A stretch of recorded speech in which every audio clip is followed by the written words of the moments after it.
Hello Mark, hello Transport Evolved. Happy Monday. I had a very good weekend, Mark, and I hope you did too. We had a fantastic time, I know, at the BVOB meet, that's Battery Electric Vehicles of Bristol. So hello to the 30 people who turned up. We had like 12 Nissan Leafs, I think 3 Vauxhall Amperas, 2 Chevy Volts, a converted Trabant, a converted motorbike, an LCAT minivan, for those who will remember those from the 1990s. Lots of stuff. And we had a lovely time, so thank you to everybody who turned up. We've already booked the next one, which is in June. So yay! On to the thought of the day. I get what you're saying about old EVs, Mark, but aren't old EVs better than petrol?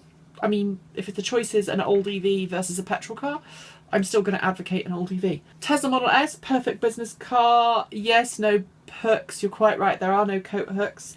But there are so many people doing aftermarket accessories for the Model S, and the Model S is so beloved by the community. I think that someone somewhere will figure that one out pretty quickly. I don't think that's a reason for not buying one. As I said, we had a fantastic meetup. There were lots of folks there, lots of different cars.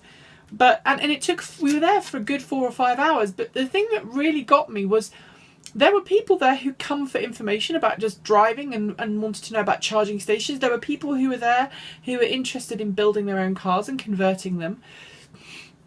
There were some very geeky people there, but there were loads of different walks of life and loads of different interest levels and different skill sets represented, which caught me off guard, and I was really pleased to see that there were so many different people represented. So that's fantastic. You're right, seeing that many EVs in one place does demonstrate to people, hey, EVs are real. Really funny case in point story about people realising that EVs are real.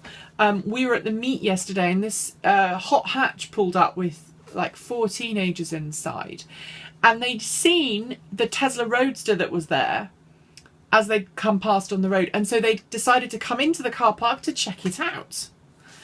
And they parked up, and they were going to get out and look at the Tesla Roadster, and then they saw that every other car in the car park was either a Nissan Leaf or a Volt or an Ampera or some other electric vehicle, and they got a bit freaked out.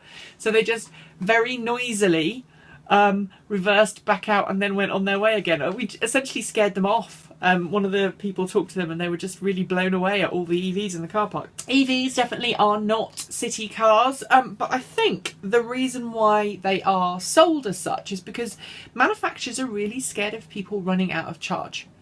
And where are you going to run out of charge? You're not going to do that in the city. You're going to do that in the country, miles from anywhere. So car makers are the ones who are advocating that EVs are city cars. They're the ones selling them as city cars because they're just too scared of selling them anywhere else. And I can see why automakers are advertising them as city cars, especially when you've got congestion charge exemption as well. But they're easier to sell in the city and service.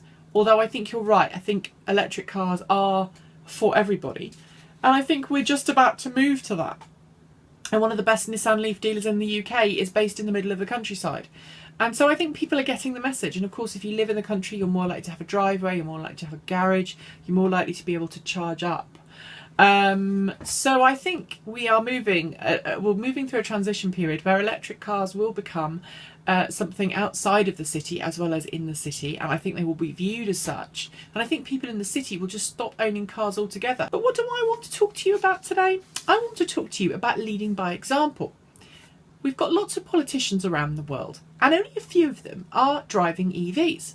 Now, in the UK, we've got our politicians advocating for EVs, same in the US and all around the world. But I can only think of a few examples where there are high-level politicians who are actually driving electric cars. They say that we should own them, but they're not driving them themselves. As I've said before, I think Tesla has what it takes to make a presidential limo all electric, and it would be better than the gas guzzler that the president currently rides around in, which is nicknamed the Beast. But my question to you is, if governments and politicians want us consumers to drive electric cars, shouldn't they be doing it as well? I spoke to a assemblyman recently in New Jersey who drives one. I saw an article this morning about a gentleman in India who's a politician who drives a Raver. But I want a list. How many politicians can we come up with who actually drive an EV, and shouldn't all politicians drive EVs?